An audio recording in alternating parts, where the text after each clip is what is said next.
Good morning, everyone. Good morning again. Today brings us to the very last of our daily devotions.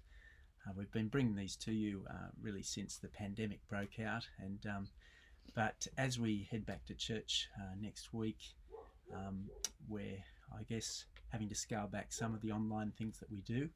This is one of them, but today's devotion is a great one to finish on.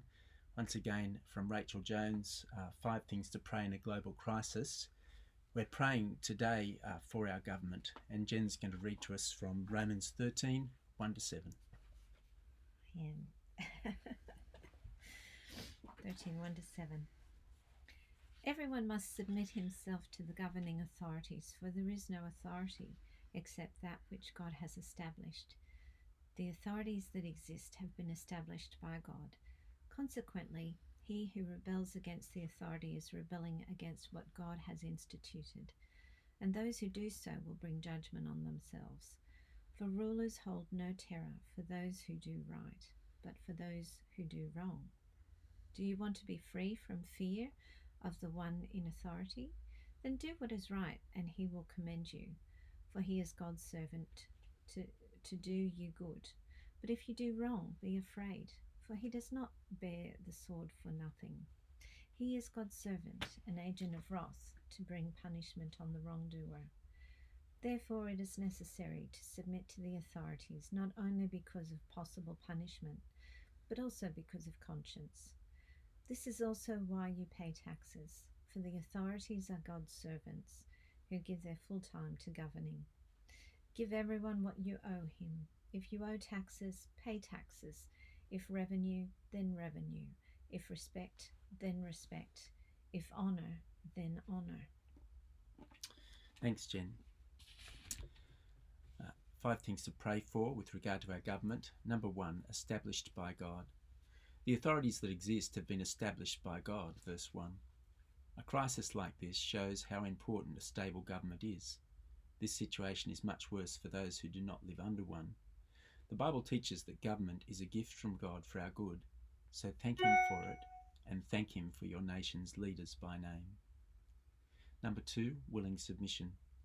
Let everyone be subject to the governing authorities. While many of us bristle at having our freedoms curtailed, Christians should be exemplary in the way that we follow the rules, not because we fear a social media shaming, but as a matter of conscience, because it honours God, verse 5. So ask him to help you submit to your government's regulations at this time, willingly, completely, even joyfully.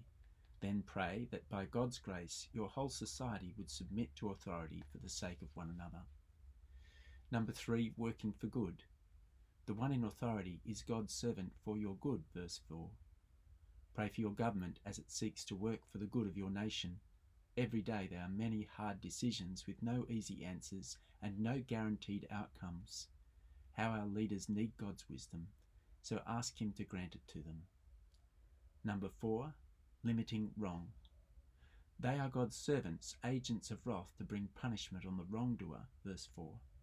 Pray for the police and other authorities as they seek to enforce regulations. Ask God to help them to act in a way that is measured but effective so that the vulnerable are protected.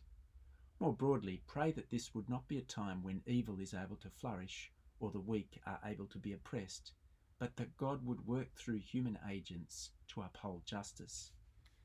And 5, owed respect. Give to everyone what you owe them. If respect, then respect. If honour, then honour. Verse 7. Repent of any recent times when you have spoken about your leaders in a way that was disrespectful. Ask God to change your heart and to guard your mouth. Honour your leaders by praying for them by name now. Well, thank you once again for joining us over the weeks.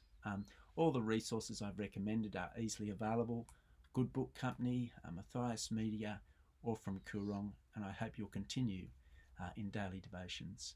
We'll see you in just over a week on Sunday the 26th of July, God willing, and we'll be back at church. So look forward to gathering with you then. Thanks. See you. Take care.